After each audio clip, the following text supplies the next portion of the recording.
అస్తమానం నశించిపోతున్న ఆత్మల కోసమే ప్రార్థన చేయమని చెప్తారండి కూడా. వేరే పనేమీ లేదు, కానీ సరుకుకునే వాళ్ళు వాళ్ళంత మంది ఉన్నారు. ఒక్క మాట నీ హృదయంలో గుర్తుపెట్టుకో.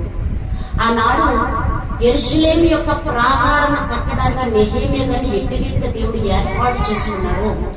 ఈ నశించిపోతున్న ఆత్మలను రక్షించడానికి నీ ప్రార్థన అట్టి రీతిగా ఏర్పాటు చేసుకున్నాడు దేవుడు. కాబట్టి సనగడం ఆపేసి దేవుని సన్నిధిలో ఆకాశం వైపు చేతులెత్తి ప్రార్థించు. నువ్వు ఎప్పుడైతే మోకరించి ప్రార్థన చేస్తావో దేశంలో ఉన్న వారందరినీ కూడా రక్షణలోకి నడిపిస్తాడు దేవుడు. దేవుడికి స్తోత్రం, హల్లెలూయా.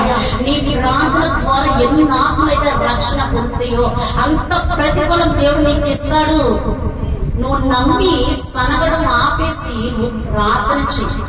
నీ ఇంటి దగ్గరైనా సరే, సన్నిధికి వచ్చినా సరే, నువ్వు దేశం కోసం ప్రార్థన చేయకుండా దేశంలో ఉన్న సమస్యల కోసం